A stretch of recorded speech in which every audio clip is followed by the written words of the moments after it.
Alright, so here we go. We're on another super awesome episode of VEX CAD. So now you're ready for your intake landing. So the platform at which the ball is pressed and rolled up through the intakes if you choose to do this. And I just wanted to show you that after you've imported all the parts, you'll have them right in here. So what I'm going to do is I'm going to use a file, and I'm going to call this ChangeUp intake platform. Okay, put that right there. And what I'm going to do is I am going to use a piece of C channel that allows me to grab a few features off of it to use it in this design so that I can make this platform where it's kind of universal use. And then you're going to be taking a DXF off of this, or DWG and PDF, so that we can use some Delrin to use the laser or the Waterjet. So if you choose polycarb, we could use the Waterjet, but we're trying to go with the Delrin so we can run it on the laser. So I'm going to go into my structure, which, you know, there's custom pieces that you can make. So I'm just going to grab any one of these, and I'm going to go into current design, and notice when it comes in, there's a couple of things that can happen. Right now, you can see that it is laying with the back in the direction that we don't want it. We're almost want to tilt it straight up, but I'll work with what I got right here. How about that? It does have a link to it, so if I do change this length or break this length, it's not going to do anything as far as editing on this. So you'll notice right here it's like making the choice to edit. So I'm going to use the look at, and I'm going to go flush against this, and it says back, so we can work off that. We just know the orientation, we're kind of looking down, but our Z is that direction. Just keep that in mind. So we're not going to change this part right here. We're actually going to use it to do some modeling off of it. So one of the first things that's important is you're going to run a construction plane. It's an offset. So where it's offset from is the plane that we're looking down on off of this part. And so I want to rotate and kind of show you what this is doing. So you want to go come up off of it. You could say 50 thou. You know what? Let's go with a half or quarter, right? Sorry about that.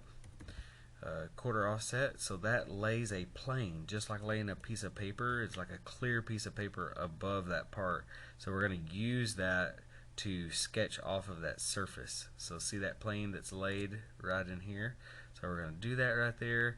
Then we're going to come back over here, rotate it apart. We're going to use that plane to sketch on. See it? It's laid above it, just like a piece of paper.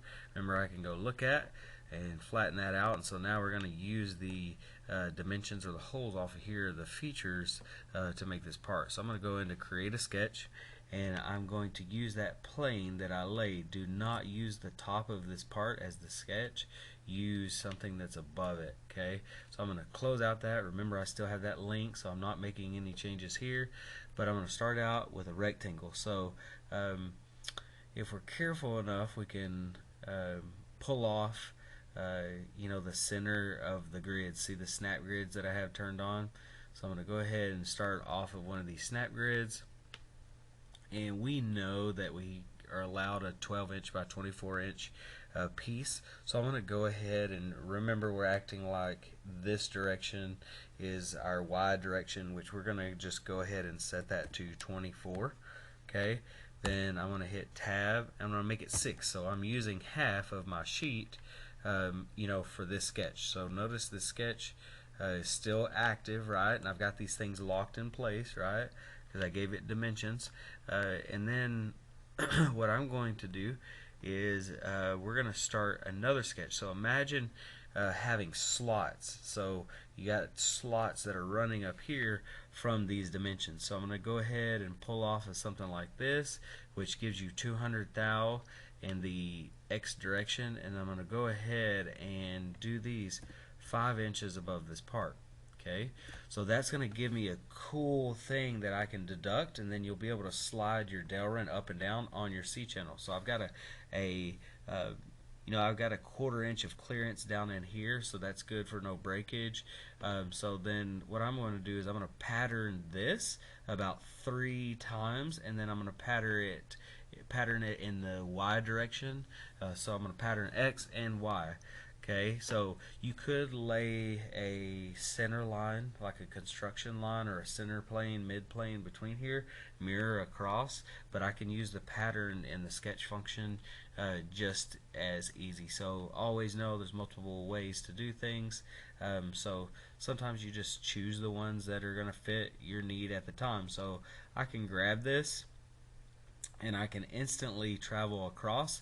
Notice I'm in a direction, so I actually drag my direction. If not, I want to select a line down here. I'm going to extent, and they are at 5 inches, so it's kind of cool how the math starts working when you're taking these across. Now watch this. This is the cool trick that we are going to create a few more of these all the way up to the top of this landing, and so we can take it to 18 inches.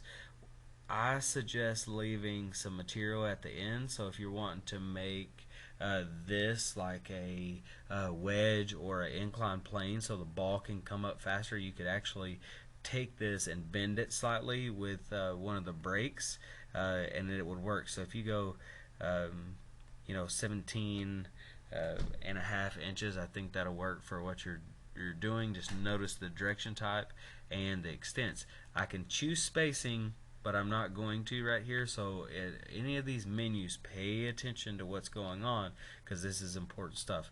So I'm going to hit OK. I'm going to finish the sketch. Cool thing is I've got a full sketch right there that's ready to be cut out, and I can actually grab this sketch from right here, right click on it, and save as DXF. Okay, now if I save this as DXF, it goes in my downloads, and notice I have the screw sizer in there. I just call this ChangeUp intake platform, and it is in a DXF form, which we can take that, put it into the laser. So I'm just going to save that one, and then from this I can also do a few other things.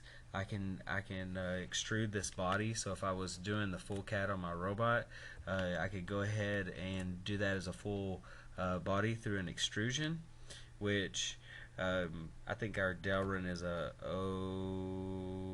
060, so 60 thou material, and so there that is in the CAD space with dimensions. And then if I roll that back, I can go into my sheet metal and I can create a flange from this. So it automatically creates a flange. Then I find a profile that I've made. I can hit OK.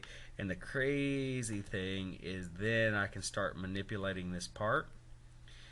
And you're going to find that working with sheet metal is pretty cool. So I could make that ramp, those bends. I could take this and find the radius or diameter that I need, and then tangential lines, so then I can actually start making this in the virtual space, in the sheet metal space.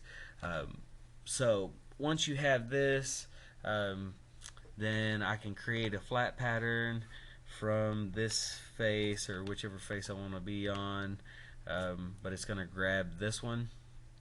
I'm going to hit OK, and then over here, so I'm in sheet metal now, right? So you see that it only grabbed when I took it to a flange part, and this is something that we all need to practice. I can then go, okay, I'm in my rule, I'm in my flat pattern, and now I can export the DXF. So I don't need to convert any splines, so I go OK, and then I'm going right back to that name, and then I'm going yes, I'm going to override it. So remember, you can look at it like this. Then export flat pattern, finish flat pattern. So this is in the sheet metal space. So we've got the DXFs. We can turn on that flat pattern if we need to. Look at it. There's different ways to export everything that we're doing. So then you take this and you go into creating the sheet. And so make sure that you put like 3422. So remember, this is in a big on a piece of big giant piece of paper, and I'm gonna hit OK, and this allows us to now create a PDF. So you're gonna notice this is like a giant space. I'm gonna drop my parts on it. Here it goes. It's thinking. Remember, it's just giant. So I'm gonna place it here, okay, and I'm actually going to take my scale and change it to a 1:1, okay. Hit OK. So the orientation is top, so I'm looking at this sheet metal piece, right, and notice that it's an untitled drawing. I'm gonna go ahead and go to save, and then notice it's a drawing. It says platform drawing now in that structure, and I can change whatever folder. Now I can output sheets as DXF. I can output it as a PDF. This is actually the best format for our laser. And remember that the sheet size is 34 by like 22. So that is the build or the cutting platform on our laser. So this works best because you'll just be able to throw this on there, put your Delrin, bing bada boom. You're going to take out all this stuff, and then you'll cut this out, and you'll be super happy. So notice there's my downloads. Now it's a PDF. So now my files are PDFs and DXFs. So I want you to see that in this view right here, AutoCAD drawing and a PDF. Okay, cool. Alright, that's been another training session for cool super